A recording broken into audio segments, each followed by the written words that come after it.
저는 꿈과 성공적인 생활은 제목으로 여러분과 함께 은혜를 나누고자 합니다.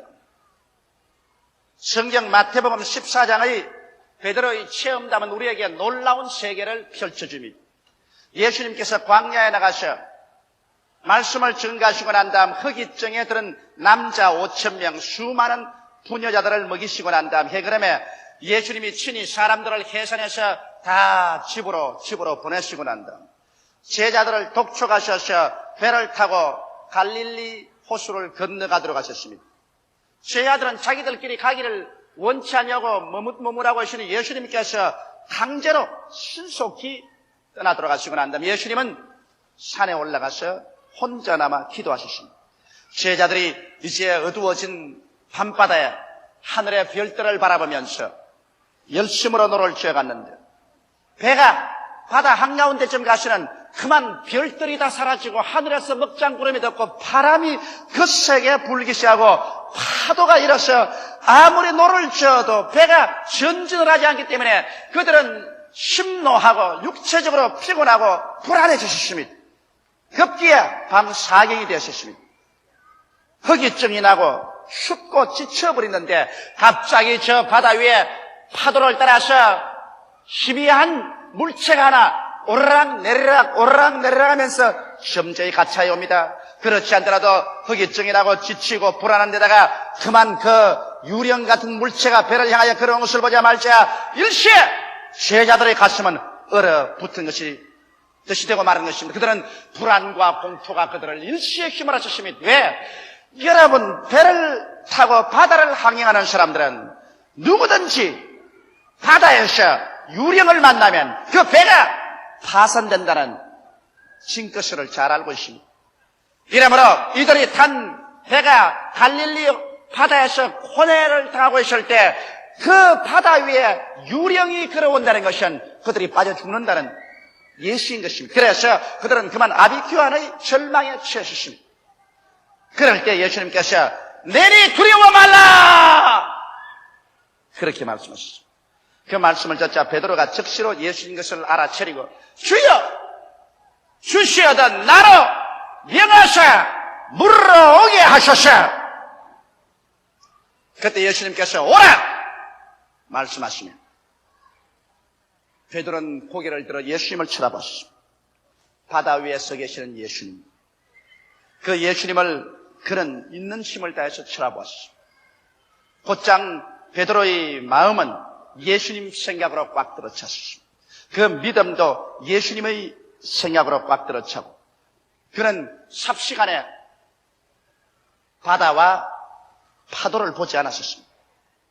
그는 갈릴리의 바다 위에 있다는 것도 잊어버렸습니다. 예수님만 바라보고 배에서 나와서 예수님을 향해서 걸어가기 시작한 것입니다. 상당히 걸어갔습니다. 그러다 일진 광풍이 불어오면서 물보라가 베드로를 치고 물세례를 받고 온 눈에 짠물이 들어가자 그만 예수님을 바라보는 눈을 옮겨서 바람과 파도를 바라보죠. 마음속에 급기야 불안과 공포가 휘몰아쳐 오고 온 오금이 저려오고 이제 나는 빠져 죽는구나 생각을 하자 말자 물속에 빠져 들어가기 시작한 것입니다. 그럴 때 베드로가 고함을 쳤습니다. 주여 내가 죽나이다 나를 도우소서. 예수님이 오셔서 즉시로 베드로의 손을 붙잡아 일으키면서 믿음이 적은 자여 왜 의심하였느냐고 우셨습니다. 이 이야기 내용은 우리 일생을 변화시키고도 남음있는 위대한 의미가 포함되어 있는 것입니다. 똑같은 갈릴리 바다에 똑같은 시간에 똑같은 파도가 치는데 조금 전에는 베드로가 물으로 걸었다가 조금 후에는 물에 빠졌다. 무엇이 달라졌습니까? 외면적으로 볼 때 달라진 것은 아무것도 없습니다만 실제로 달라진 것은 베드로의 마음에 예수님에 대한 태도만 달라진 것입니다. 베드로가 예수님을 힘껏 쳐다보고 나아갈 때는 물으로 걸어갈 수가 있었습니다. 그러나 바라보는 눈을 예수님께로부터 돌이켜서 바람과 바다를 바라보자 그건 물속에 빠져들어가기 시작했습니다. 오늘 우리 인생을 살아가는 데 이와 똑같은 것입니다. 여러분 인생에 있어서의 죄의 파도, 질병의 풍랑, 생활의 혼에 시험과 환난의 파도가 휘몰아쳐 올 때 여러분 우리가 올바르게 예수님과의 태도를 가지고서 바라보고 있으면 여러분께서 그 인생 고해의 파도를 걸어서 상처 입지 않고 가는 사람도 있고 다른 사람은 빠져서 허우적여 죽는 사람도 있는 것입니다. 이것은 파도가 나빠서 그런 건 아닙니다. 인생을 살아가면서 여러분 고해를 안 당할 사람 없습니다. 누구든지 죄, 질병, 저주, 절망, 죽음, 고통, 환난은 다가오는 것입니다. 그것이 문제가 아니라 그 파도 위를 걸어가는 사람이 있는가 하면 그 파도에 빠져서 허우적이다가 절망하여 죽어버리는 사람이 있다는 것입니다. 그러면 우리는 어떻게 해야 이 고해를 발로서 밟고 승리로 걸어갈 수 있을까요? 여기는 베드로에게서 우리는 배워야 되는 것입니다. 베드로가 고개를 들어 예수님을 바라보고 있을 때, 그래서 베드로의 속에 예수님에 대한 꿈과 환상이 꽉 들어차 있을 때 그는 물로 걸어갈 수 있습니다. 이것이 바라봄의 법칙이라는 위대한 법칙입니다. 여러분께서 집중적으로 바라보고 있으면 그 바라보는 대상이 여러분을 점령해버린 것입니다. 놀라운 법칙입니다. 여러분께서 대상을 바라볼 때 여러분이 그 대상을 점령하는 것이 아니라 여러분이 대상을 집중적으로 바라보면 그 대상이 꿈과 환상으로 여러분을 점령해버립니다. 여러분의 생각을 점령해버리고 여러분의 마음을 점령해버리고 여러분의 행동을 점령합니다. 그러고 난 다음에 어떤 일이 생겼냐? 그 대상에서부터 힘이 나옵니다. 무서운 눈에 안 보이는 힘이 나와서 여러분을 붙잡아버립니다. 붙잡아가지고서 그 대상으로 끄집어 당깁니다. 이 신비하고 놀라운 법칙을 수많은 사람들은 모르고 있습니다. 베드로가 예수님께 집중하고 있었습니다. 바람이 불고 파도가 치고 배가 요동을 하는데도 불구하고 예수님께 집중을 하고 바라고 있었습니다. 그러자 예수님이 그의 생각을 점령해버렸습니다. 그의 믿음을 점령하고 그 행동을 점령했습니다. 예수님께로부터 보이지 않은 성령의 힘이 나와가지고서 베드로를 붙잡아버렸습니다. 그리고 그런 말을 시키는 부모같이 베드로를 붙잡고 물으로 들어서 그런 말을 시키면서 예수님께서는 자기에게로 베드로를 끌어오고 있었습니다. 그러다가 일절 광풍이 불어왔어. 물보라가 베드로를 덮쳐서 물세를 받고 눈에 짠물이 들어가자 끔뻑끔뻑하면서 예수님을 바라보는 눈을 돌이켜서 바람과 파도를 바라보았어. 그러자 바람과 파도를 바라보자 말자 바람과 파도의 생각이 그의 마음을 점령해버렸습니다. 그리고 그러자 불안과 공포가 그 마음을 점령했습니다. 그러자 행동으로 그만 그 오금이 오그러지고 간담이 쓰늘해지고 심장이 얼어붙는 듯이 이젠 죽었구나고 생각하자 말자 그런 그 바다가 그를 잡아당깁니다. 대상이 잡아당기는 겁니다. 그 바다에 죽음이 손을 내밀고 그를 잡아당겨서 바닷속으로 끌어당겼습니다. 주여 나를 도우소서. 예수께서 곁에 계셔서 안 도와주었더라면 그는 죽었을 것입니다. 예수님이 그를 건져주신 것입니다. 여러분 이 세상에 살면서 이 바라봄의 법칙이란 대단히 놀라운 능력이 나타납니다.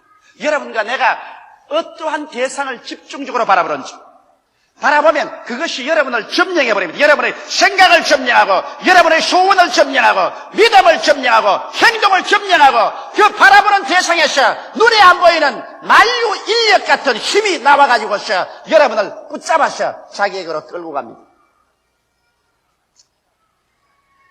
긍정적으로 바라보는 사람은 긍정적으로 끌려가고 부정적으로 바라보는 사람은 부정적으로 끌려갑니다. 베드로가 여러분 바람과 바다를 바라보자 말자 바람과 바다가 그 생각과 그의 믿음과 그의 행동을 점령해버리고 바닷속으로 끌어당겨버린 것입니다.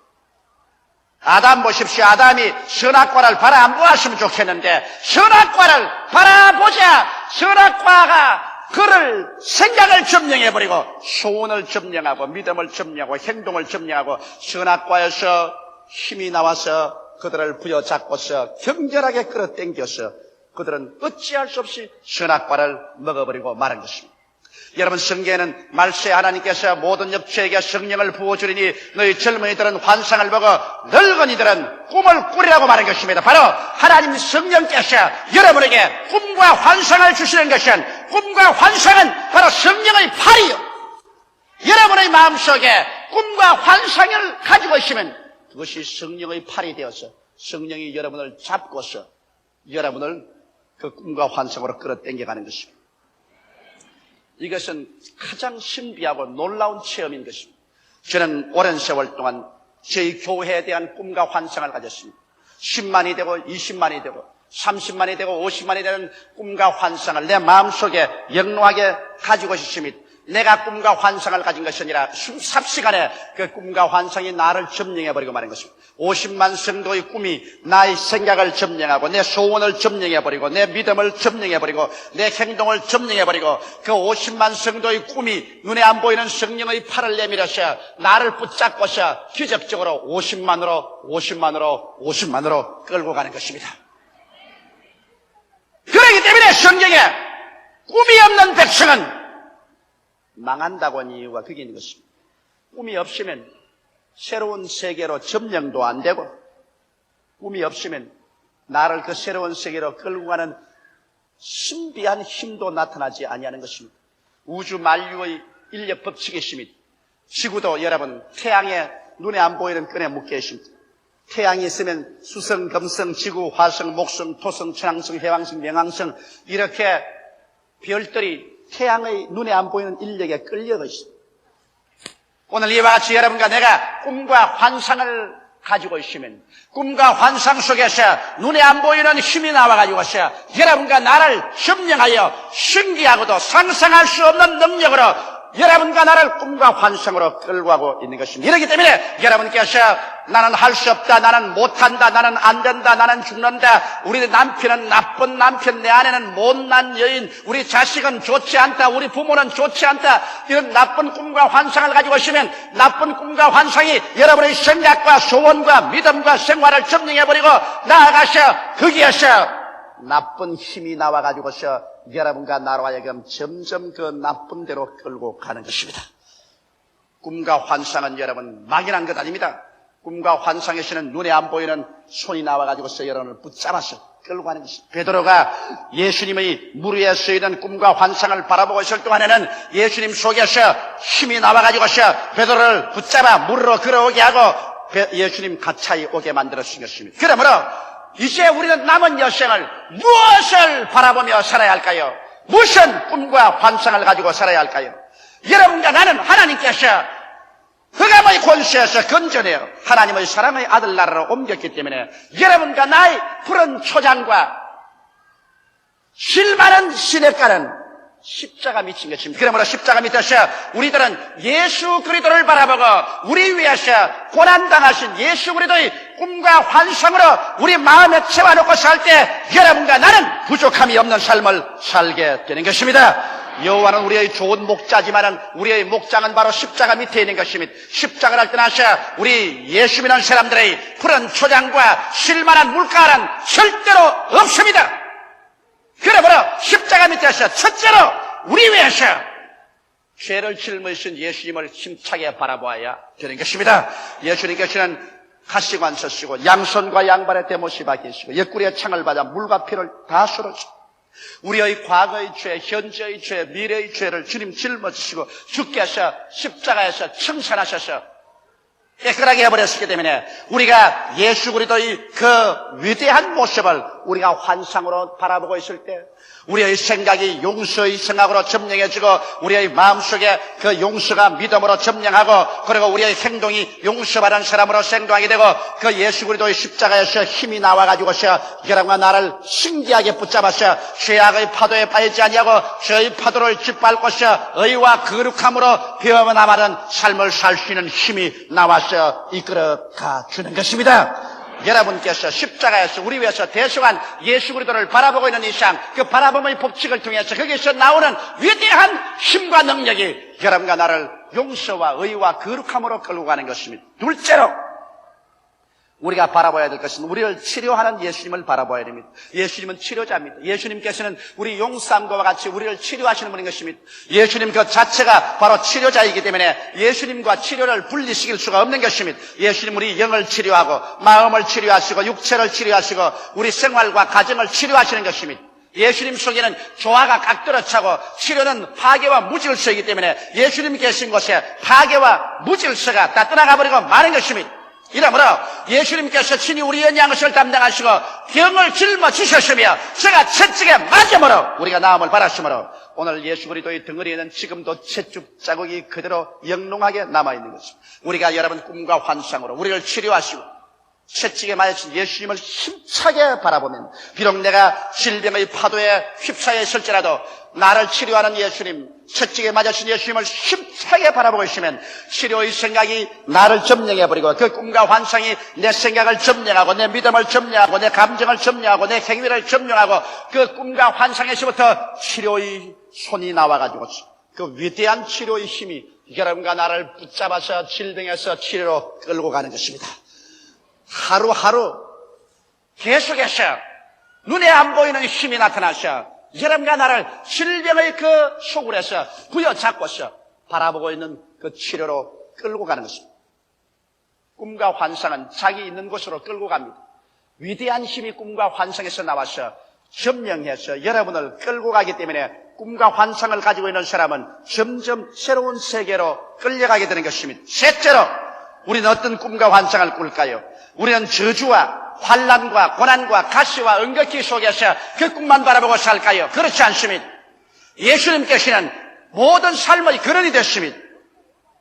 주님께서는 우리의 온갖 구하는 것이나 생각하는 것에 넘치도록 능히 하실 수 있는 분이 예수님이신 것입니다. 바로 예수님께서 여러분과 나의 저주를 없애기 위해서 가시관을 쓰시고 가시와 응격기를 제끼시고 저주를 받아 십자가에 못 박이심으로 말미암아 여러분과 나의 저주를 대속하셨습니다. 이러므로 여러분께서 예수님을 바라볼 때 십자가에 못 박인 예수님은 나의 저주를 짊어졌다는 것을 알고 여러분께서 저주에서 노연하는 꿈과 환상을 그릴 줄 알아야만 되는 것입니다. 내가 저주를 받아 헐벗고 굶주리고 이웃과 친척과 가족과 나라의 짐이 되고 낭패와 실망을 당하고 그래서 남에게 비난과 조소거리가 되는 이러한 모습을 완전히 벗어버리고 예수 안에서 내가 남에게 구워줄지라도 꾸지 아니하며 영원히 잘됨같이 범사에 잘 때는 꿈과 환상을 이 십자가를 통해서 여러분 힘차게 바라보고 있을 때 여러분 부요와 축복의 성령께서 바로 그 꿈과 환상을 통해서 여러분은 생각을 점령하고 마음을 점령해버리고 믿음을 점령하고 생활을 점령할 뿐 아니라 바로 그 예수 그리스도 우리의 저주를 짊어지신 그 예수 그리스도로부터 보이지 않는 능력이 나타나는 것입니다. 베드로를 바다 위로 그렇게 하던 그 능력이 나타나서 여러분 나를 붙잡는 것입니다. 가시와 응격기에 허덕이는 여러분과 나를 그대로 납붙여서 붙잡아가지고서 그래서 인간으로 상상할 수 없는 이 가난과 저주와 절망의 파도 위에 걸어서 점점 축복의 예수에게로 오도록 끌어당겨 주시는 것입니다. 꿈과 환상을 바라본다는 것 이것보다 더 위대한 힘이 없습니다. 이보다 더 여러분 더 큰 특권이 또 어디 있을까요? 여러분의 운명과 환경을 변화시키는 것은 꿈과 환상으로부터 출발하는 것을 알아야 되는 것입니다. 넷째로 우리는 부활의 주를 바라봐야 되는 것입니다. 예수님께서는 죽음을 박차고 무덤을 개치고 부활하셨습니다. 인간에게 가장 처절한 절망이 죽음인데 예수님께서는 이것을 이기고 부활했기 때문에 여러분의 마음속에 부활의 주를 꿈으로서 바라보고 환상으로서 소유하고 있을 때 부활의 주가 여러분의 생각을 점령하고 여러분의 마음을 점령하고 여러분의 감정을 점령하고 행위를 점령하고 이 부활의 주를 바라보고 있으면 이 부활의 주로부터 죽음을 이기는 힘이 나오기 시작하는 것입니다. 할렐루야. 부활의 주로부터 사망을 이기는 힘이 넘쳐나와서 여러분과 나라에게 죽음의 공포의 바다를 짓밟고서 조금도 죽음에 대한 공포 없이 일어나 천국으로 끌어주시는 것입니다.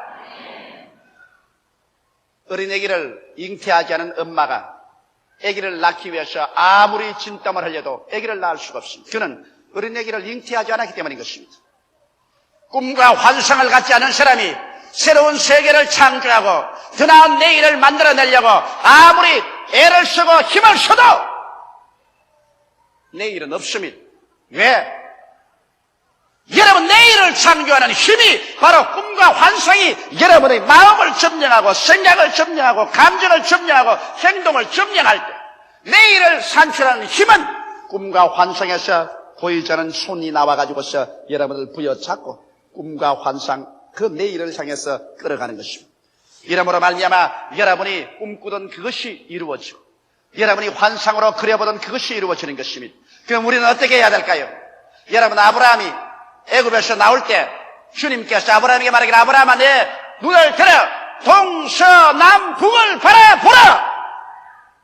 내 눈으로 보는 그 땅을 너와 내 자손에게 드리라고 말한 것입니다. 아브라함이 눈을 들어 가나안의 동서남북을 바라보자.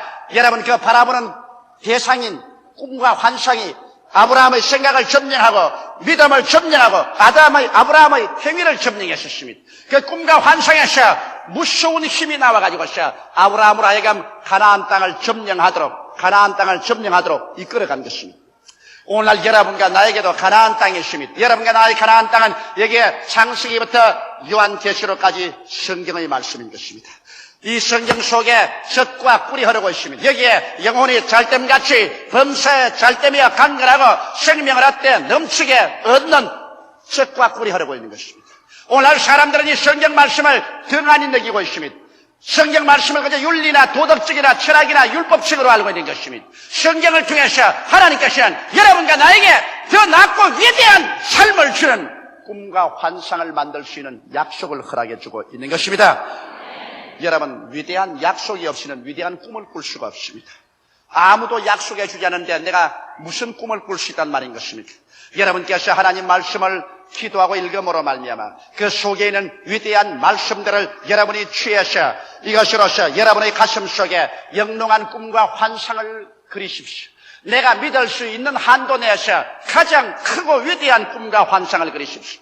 내가 믿어지지 아니하는 것은 그것은 백일몽이 되고 마는 것입니다. 그러나 내 가슴 속에 믿어질 수 있는 한 최대의 영롱한 꿈과 환상을 꾸십시오. 그 꿈과 환상을 꿀 수 있는 재료가 바로 성경에 있는 것입니다. 성경에 있는 여기 모든 하나님의 약속의 말씀은 여러분과 나에게 위대한 삶을 향한 꿈과 환상을 그리는 재료인 것입니다. 그 꿈과 환상을 베드로가 갈릴리의 바다 위에서 예수를 바라보듯이 풍랑이는 이 세상에서 그 꿈과 환상을 분명히 바라보십시오. 뜨거운 마음의 소원을 가지고서 흔들리지 않는 배짱 있는 믿음으로, 그리고 꿈과 환상이 이루어진다는 확신으로 입으로 고백하면서 꿈과 환상을 바라보고 여러분 나아갈 때 그 꿈과 환상이 여러분의 생각을 점령해서 여러분들에게 부정적이고 파괴적이 되지 못하게 합니다. 그 꿈과 환상이 여러분의 감정을 점령해서 뜨겁고 열렬하게 꿈과 환상을 사모하게 만듭니다. 그 꿈과 환상이 여러분의 신념을 점령해서 뱃속에서 믿음이 솟구쳐 오르게 하는 것입니다. 그 꿈과 환상이 여러분의 행동에 영향을 끼쳐서 게으르지 않고 열심을 품고 뛰게 만들어주는 것입니다. 그 꿈과 환상을 바라보실 때 꿈과 환상 속에서 손이 나와가지고서 여러분과 나를 신기하게 붙잡고서 상상할 수 없는 희한한 섭리로서 자꾸만 꿈과 환상이 이루어지는 방향으로 그 길로 여러분과 나를 이끌어 가기 시작하는 것입니다. 만날 만한 사람을 만나게 하고 필요한 물건을 얻게 하고 자금이 생기게 하고 일이 생기게 하고 희한하게 꿈과 환상은 손을 내밀어서 이런 것을 자꾸 끌어다가 여러분을 붙잡아서 꿈과 환상으로 다가오도록 해서 꿈과 환상이 그 가슴과 생활 속에 이루어지게 만들어주는 것입니다.